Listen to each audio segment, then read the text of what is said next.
We sat down with Bloomberg's senior geoeconomics analyst for the Asia-Pacific, Adam Farrar, to discuss how South Korea was really blindsided by this decision.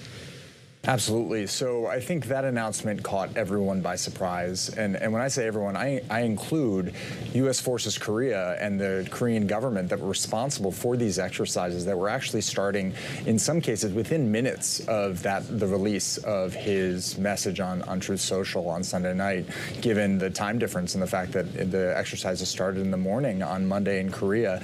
And they're part of a large series of exercises that are done between the United States and Korea to maintain readiness in the face of the growing North Korean threat.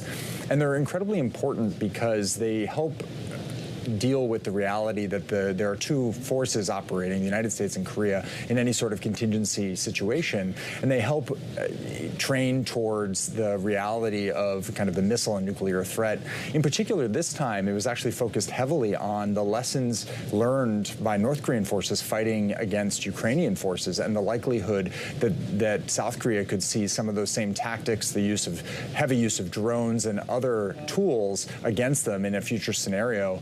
And yet, the president's words led to a really rapid shift that led the South Korean and U.S. forces to decide on cutting the exercise back by half and actually ending it at the defensive side of the exercise and not moving towards the counterattack elements that are necessary for any sort of contingency scenario. You said growing North Korea threat. Let me drill down on that a little bit.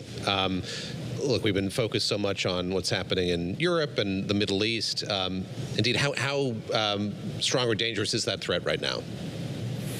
So Kim Jong-un, since he came to power in 2011, has made it his ambition to truly solidify North Korea as a nuclear state. And that has meant both building out his nuclear weapons capability, and we've seen that in a series of tests going through the last decade, but also the delivery systems that are required to actually put those weapons on target. And that's been the advancement of a wide range of ballistic missile technology, which he has tested effectively and aggressively, particularly since 2017. And we actually also saw him deploy some of this technology in support of Russia with North Korean missiles raining down on Ukrainian targets. And not only were they, being used in that environment, the North Koreans had the opportunity to learn from firing them in a contested environment and improve those weapons. And all of that now sits, in North Korea and is improving on a day-to-day basis. And while Kim is unlikely to necessarily use them on South Korea or Japan in the near term, it means he has this tool at his disposal, and when he is interested in being more coercive and pushing for his objectives, he can leverage them effectively. We also had this kind of striking moment where the president came out and said, he put a number on the number of nuclear weapons that he says he thinks North Korea has. He said 57. ROK, South Korea debates that. They say it could be up to 120. I find it very interesting because when I was trying to get that answer out of people like you in positions at the NSC, you never wanted to put a number on that. How significant is it to have the head of state disclosing an intelligence estimate like that?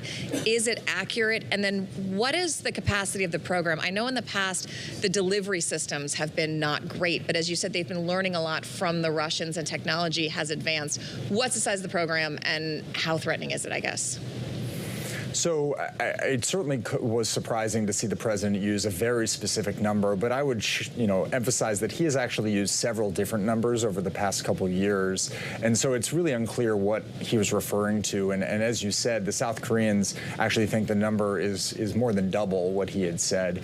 So I think the takeaway is that the number of North Korean nuclear weapons is large and growing, and more importantly, the delivery systems, as you mentioned as well, are evolving and improving every time North Korea is able to test their ballistic missiles, as it just did this week in response likely to the ongoing exercises.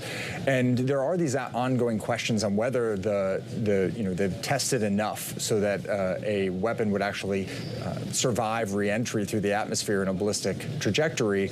And certainly, that there's a question mark there. But so far, what they're proving is that they have the expertise to deliver the weapons to their intended targets, most likely. And with their growing relationship with Moscow, there is the potential of military technology transfer that could allow them to leapfrog those research and development milestones. I want to ask you about the prospects of there being a renewed dialogue between President Trump and Kim Jong-un. So we had Summit 1, Summit 2. Very little to show for either of those here. But the president still continues to have this obsession with having some kind of familiar relationship with the North Korean dictator. What do you make of that, and do you see the third time potentially as being the charm? So there's no doubt that President Trump really values his personal relationship with Kim Jong-un. I think he marvels in the unique nature of it, the fact that he's one of the few world leaders that has been able to maintain it, particularly from the United States.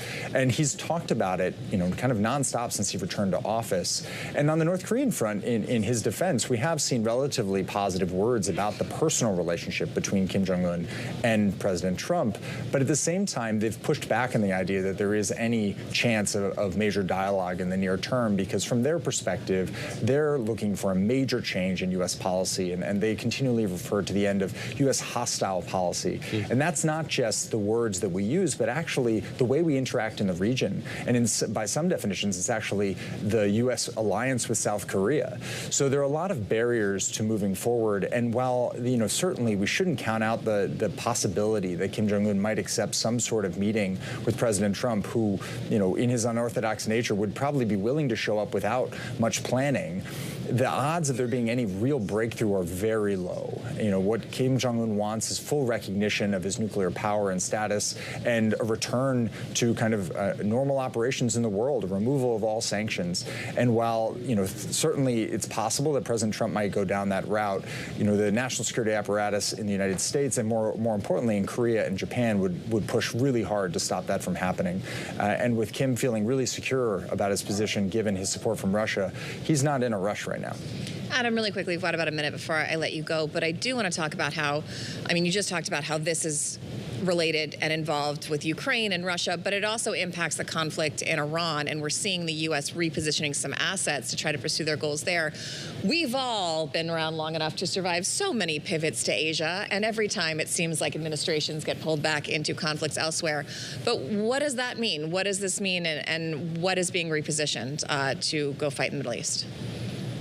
So, the headline recently is the movement of the United States aircraft carrier from the Indo-Pacific to to the Middle East, to replace the USS Abraham Lincoln that was on one of the longest deployments in its history. And the George Washington has arrived, and that's created actually one of the few carrier gaps or times where there is no U.S. carrier operating operationally in the Pacific. I think based on our estimates, it's only the third time in this century that has happened. And while in and of itself, that doesn't change the reality for many allies, in the sense that there's no immediate threat, it does raise questions about the enduring ability of the United States to live up to its defense commitments. And that carrier group is not the only military asset that's moved. We've had at least 5 destroyers that are based in Japan, all operating now in support of the Iran conflict. We had Patriot and THAAD interceptors, those key air defense missiles that have been so essential to defending against ballistic missiles, moved out of the Indo-Pacific, where they're supposed to be guarding against North Korean and Chinese missiles, to the forces in Iran. And that adds on top of all of the stress in the relationship that has been caused by the trade policies of the administration, and a general focus on other parts of the world, like the Western Hemisphere. And that raises real questions from allies and partners about the enduring legacy of the United States and its ability to live up to its commitments.